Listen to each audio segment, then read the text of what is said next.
जय चौथ माता।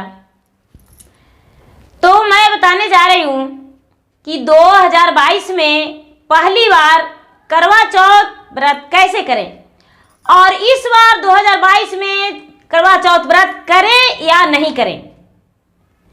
तो बहुत सारी बहनें दुविधाएं में रहते हैं कि पहली बार करना है और पहली बार मेरा शादी हुआ है तो पहली बार करवा चौथ व्रत कैसे करें। तो इसके जानकारी के लिए हमारे वीडियो पर बने रहे और यदि नए हैं तो मेरा वीडियो का लाइक कीजिए, सब्सक्राइब कीजिए, शेयर कीजिए। और सबसे पहले तो करवा चौथ व्रत 2022 में आप कर सकते हैं क्योंकि इस बार कोई मालोमास और कोई खरमास, कोई दुमास नहीं है क्योंकि 2022 जो है बहुत अच्छा है, बहुत सुंदर है। इसमें कोई भी नया व्रत उठा सकते हैं। जैसे कि आप जो तीज व्रत किए तो तीज व्रत में कोई दुविधा नहीं था, तो उसी तरह बिल्कुल करवा चौथ व्रत में भी कोई ऐसा दुविधा और कोई समस्या नहीं है। और करवा चौथ व्रत में क्या पहने, तो सबसे पहले ये जानकारी होना चाहिए कि करवा चौथ व्रत में आपको दुल्हन की तरह सजना है। 16 श्रृंगार में करवा चौथ व्रत की जाती है और चौथ व्रत जो की जाती है चौथ माता की पूजा तो 16 श्रृंगार में करना चाहिए। 16 श्रृंगार में करके और उसके बाद चौथ माता की पूजा की जाती है। 16 श्रृंगार में तो बहन जी आप जानते हैं कि कितना श्रृंगार होती है। 16 श्रृंगार से ऊपर होना चाहिए, नीच नहीं। लेकिन कितने बहन जी का सोच है कि क्या नए वस्त्र लें। यदि आपके पास शादी का जोड़ा है तो शादी का जोड़ा पहनते हैं तो बहुत खुशी की बात है। शादी का जोड़ा ही करवा चौथ व्रत में होना चाहिए। और यदि आपके पास शादी का जोड़ा है भी और यदि पहनने का मन नहीं है तो शादी का चुंदरी आप अवश्य अपने शरीर पे ढक लें क्योंकि शादी का जरूर होना चाहिए। और जो सिंदूर आप लगाए थे जिस दिन लगा था शादी का दिन, वो सिंदूर आप अवश्य लगाएंगे। और जो सिंदूर भरा जाता है वो सिंदूरा भी पूजा के वक्त आप अवश्य रखेंगे क्योंकि ये सुहाग की दीर्घायु के लिए ये व्रत की जाती है। और ये जो व्रत है एक दुल्हन की तरह सजना संवरना चाहिए। कोई भी अंग बिना श्रृंगार के नहीं होना चाहिए। जैसे कि आप मांग सजाते हैं तो सिंदूर लगाते हैं, उसमें टीका होना चाहिए यदि आपके पास हो तो सोने का, और नहीं तो ऐसे भी रेडीमेड ज्वेलरी आप लेकर पहन सकते हैं। और रेडीमेड भी ज्वेलरी लेकर पूरा शरीर को सजाकर और लाल वस्त्र, ये नियम के अनुसार लाल वस्त्र ही पहनना चाहिए क्योंकि चौथ माता की पूजा लाल वस्त्र से होती है। यदि आप चौकी सजाते हैं तो चौकी सजाकर लाल वस्त्र उस पे रखिए चौकी पे, और उसके बाद शिव और पार्वती और गणपति का तस्वीर रख के, और करवा का यदि कैलेंडर रखते हैं तो कैलेंडर रखिए। या तो चावल से आप बनाते हैं जमीन पे तो जमीन पे भी बना दीजिए या दीवार पर भी बना सकते हैं। और जो करवा रखते हैं तो टोटी वाला करवा रखिए, जो कलश, तो एक कलश में आप फल भी भर सकते हैं। और यदि आपका पास कोई वैसा सामान हो पकवान तो वो भी रख सकते हैं। और एक में जल, जो चौथ माता के अर्घ देते हैं तो अर्घ जो होना चाहिए, लोटे में जल लेकर अर्घ देते हैं तो लगातार अर्घ देना चाहिए, पानी रुक रुक के नहीं। इसीलिए उसमें जो अर्घ देते हैं तो लगातार गिराते हैं, इसीलिए उसे टोटी वाला होना चाहिए।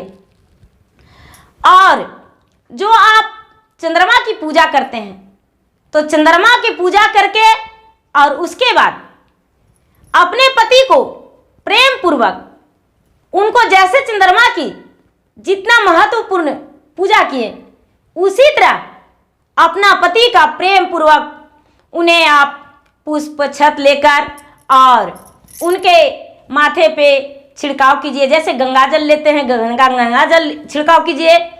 उसके बाद हाथ में पुष्प अक्षत लेकर अपने पति पे छिड़काव कर दीजिए।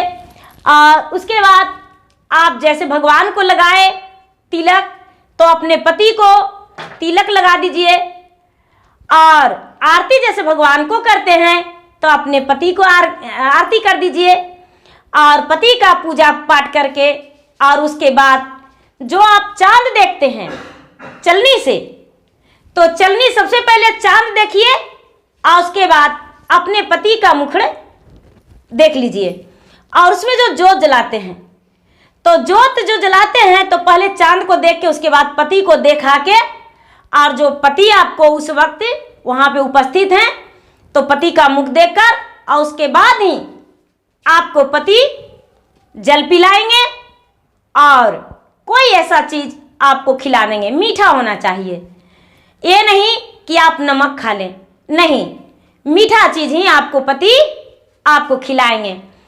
और सबसे पहले ये जानकारी होना चाहिए कि आप जो व्रत रखे हैं, आप व्रत रखे हैं तो जो पीरियड में है वो भी व्रत रख सकते हैं, लेकिन जो पीरियड में है पहली बार वो व्रत रख सकते हैं, लेकिन पूजा नहीं करेंगे, क्योंकि पूजा तो अशुद्ध हो जाती है, इसीलिए पूजा नहीं करना चाहिए। इस बार जो है आप व्रत रख लेंगे तो अब की बार में आप यदि सही रहेंगे तो आप प्रेम पूर्वक चौथ माता की पूजा कर सकते हैं। और नहीं तो हो सकता है कि आप इस बार नहीं किए व्रत तो अभी अगला साल में भी आप व्रत नहीं कर पाएंगे। ऐसा कोई जरूरी नहीं है, इसलिए जो पहली बार हैं और वैसा परिस्थिति है आपके पास तो आप व्रत रख सकते हैं।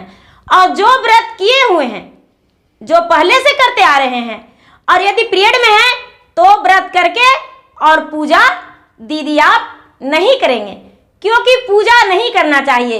लेकिन पूजा नहीं भी किए हैं, लेकिन अपने पति के हाथ से ही व्रत तोड़िएगा, क्योंकि अपने से लोटा में उठाकर जल नहीं पीना चाहिए, पति का हाथ से ही व्रत तोड़ाना चाहिए। और एक करवा चौथ व्रत का नियम यही है। और सबसे पहले दीदी आपको ये जानकारी है, नहीं होगा तो 2022 में करवा चौथ व्रत कब है, तो 13 अक्टूबर दिन गुरुवार रात्रि में चौथ माता की पूजा 2022 में होगी। और 2022 में 13 अक्टूबर गुरुवार का ही करवा चौथ व्रत है। सबसे पहले जो करवा चौथ व्रत रखेंगे तो पूरा दिन नीरा जल रहना चाहिए, पानी भी नहीं पीना चाहिए। यदि जो सरगी खाते हैं तो सरगी जिनके घर में खाते हैं तो उनका अगर जो घर में कोई बड़े हैं, या तो बुआ सास हैं, या तो चाची सास हो गए, या तो अपना सास है, जिनका अपना सास नहीं है वो, या तो चाची सास हो गए, या तो जेठानी, या तो बड़े ननद, वो भी आपको सरगी दे सकते हैं। और करवा चौथ की थाल सजाकर पूजा करने के लिए और पूरा श्रृंगार के साथ दे सकते हैं। यदि वो नहीं दे तो आप खुद से अपना सारा सामग्री लेकर और पूजा कर सकते हैं। लेकिन चौथ माता की पूजा में पूरा श्रृंगार जरूरी होना चाहिए पूजा के समय, क्योंकि इससे सुहाग बढ़ता है, क्योंकि सुहाग के लिए ही तो सब लोग पूजा करते हैं। और यदि श्रृंगार नहीं रखते हैं तो पूजा से क्या फायदा। और दीदी आपको ये सोच हो सकता है कि इतना श्रृंगार हम क्या करेंगे, लेकिन नहीं, ऐसा नहीं होना चाहिए। आपका तो पूरा साल श्रृंगार करने को लिए पड़ा है।